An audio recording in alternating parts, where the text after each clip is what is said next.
Hey guys, Paul here with Late Night Games. It is the 4th of April, the 4th day in our VEDA challenge. That's vlog every day in April. And today, I've got a story for you. So for the most part, today was fairly dull. I played some DayZ after managing to get it working. I played some League of Legends on Earth mode. Then, there's something that happened which leads me to today's story. It happened once to a friend of mine.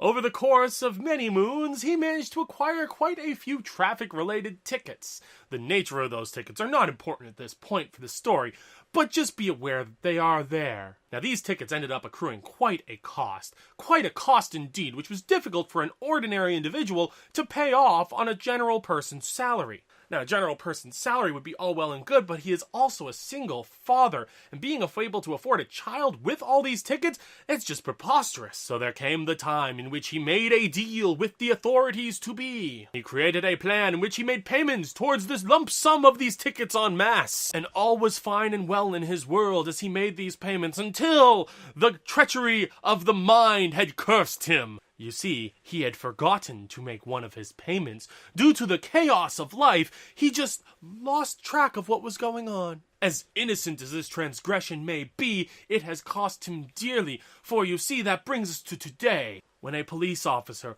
pulled him over for a routine stop after running his plates, and saw that he had on his lap a cell phone which was on speakerphone. Granted, he had started the call before beginning to drive, and was not actually making use of the cell phone while driving. However, because the cell phone was on, and on his person, not in his hand, but on his person, he still fell victim to the no cell phone law, which, while I say is a good law, fell upon him most harshly. Police officer wrote him a ticket, and when he thought the day could not get any worse, fate had struck him another blow as the officer said, "Please give me your license, sir." Now, without a license in hand, he had no choice but to call upon the friends of his friends, myself included. Now, when I received this call, I at the time was napping, as one would do on a Saturday afternoon when there is not much else to do. But being the courageous soul I am, I quickly put on my pants and shirt and I rushed out the door to his aid. I was met there by another of his brave colleagues. We had 2 drivers, but 3 cars, so we had to make multiple trips. Now, this was not a problem, for I, with my ability to drive almost any vehicle, was able to drive the car owned by that who no longer had a license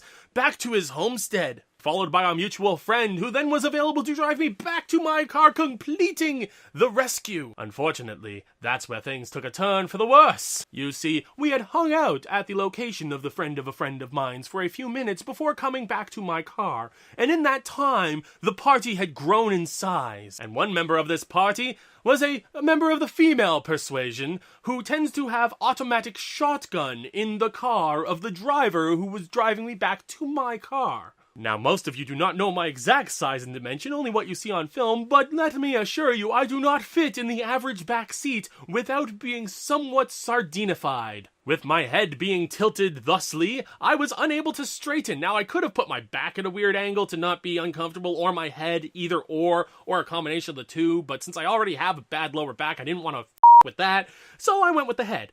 And in turn, now I have a stiff neck that is in fair amount of pain. It's not as bad as when I first got out of the car, because, oh god, I felt every speed bump right in the base of my neck. But when I got home, I figured, yay, no good deed goes unpunished. And then to my surprise, my good friend Kagan had mystery gifted me a Mr. Mundoverse skin on League of Legends, which is considered a rare skin, so that's actually quite awesome. And I thanked him as soon as I saw it, and he is happy that I got a rare skin out of the mystery gift, because the mystery gift is just a flat price, and it could be any skin, whether it be rare or common, and it usually works out better if it's a rare skin. Needless to say, that put a smile on my face when I got downstairs, which was just as I was about to record, so what would have been a all-negative video now turned out to being the day a pretty good day. I'm probably gonna meet up with Ray as well. We're gonna grab some food, bring some home for my mom, sit down, watch a movie, so hopefully the evening will be nice and relaxed. I might jump on a video game or 2 later on tonight, and if so, I will stream, but I don't know for sure. Either way, this has been our 4th installment in our VEDA challenge, and I'll see you guys tomorrow. Take care.